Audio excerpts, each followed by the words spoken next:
Hey guys, Thanksgiving's coming up, so what does that mean? Let's do some dinner ideas. Okay, we're starting off with the collard greens, and this is the fresh ones, not the one that's in the bags. So go ahead and prep your water for that because we're gonna let that soak for 20 minutes. While we're waiting for the collard greens, I'm gonna go ahead and use my bacon. This is my meat that I'm gonna be putting inside my collard greens. Don't have to use bacon. You can use any type of meat that you want, but this is what my family prefers. So once the bacon is nice and crispy, I'm going to remove that from the pan. I'm going to place that on a plate, and I'm going to continue to make more bacon as much as I want to add to my pot of greens. Onto the vegetables, I am using a red and green bell pepper and then a onion, and I'm dicing those up really fine. Putting those to the side, I'm going to move on to my greens. My 20-minute timer went off, and we're just going to clean those like the old-fashioned way. If you guys know a easier way, let me know down in the comment section. This is the way I know and what I grew up with. So I do have my husband and my daughter helping me, and we're just removing the stem, and we're taking the leaves off. And now back to the stove, I'm going to add that bacon grease that I just got done cooking my bacon in, and I'm going to use that to fry my bell peppers and my onions. You will know when your onions are ready when the onions start to turn like a translucent color. I have all of my greens placed in a pot. I'm going to fill that up with water all the way up until it's covering all of my greens. Then I'm going in with some chicken broth, some butter, and then all of my seasonings. And you can use whatever seasonings you like, but today I'm going with salt, onion powder, garlic powder, red pepper flakes, pepper, seasoned all, paprika, minced garlic, and chicken bouillon cubes.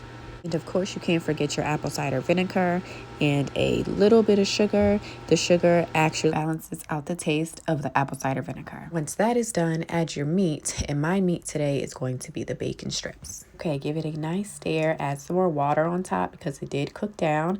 Make sure that it's covering your greens, put your lid on, and we let that cook for 2 hours. Did taste the greens to see what seasonings it was missing or what did it need more of, and we just went back in and we added our seasonings, whatever it was missing. Okay, so we're going to let our greens cook for 2 hours. So while that's cooking, we're going to move on to our fried chicken. Okay, so I actually clean my chicken with salt and lemon. And once my chicken is thoroughly cleaned, I do go back and I pluck off the feathers that was left behind. Now I'm going to season my chicken. I season my chicken with pepper, onion, oregano, garlic powder, paprika, season all, and I use chicken bouillon cubes and salt. And once I have both sides seasoned, I'm going to move on to my flour mixture. The same seasonings that I used to season my chicken is what I'm going to put inside my flour. Then I'm going to zip it up and I'm going to give it a really good mix. Once I have my grease hot and ready, I'm going to dip my chicken into the flour and I'm going to put the floured chicken into my pot of grease. So this is what this is looking like, looking golden and crisp. So now since the chicken is done, I'm going to move on to making the rice. So honestly, I don't make the rice, so I'm going to get my husband to explain to you guys how to make this rice. All right, then you clean your rice. You do it until the water's clear.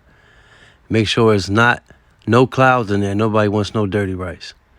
And you just keep going until the water runs clear. Perfect measurements for the rice. Stick your finger, touch the top of the rice. As long as the water come up to the first line on your finger, you're all ready to go. And cook your rice on low for 20 to 25 minutes. Okay, once it's all done, add your salt and your butter. And that's it. So, of course, I'm going to link everything inside the description box below. And let me know also if there's anything else that you guys would like to see as far as this Thanksgiving series. And as always, be fierce, live through your pain, and embrace your beauty. Bye, guys.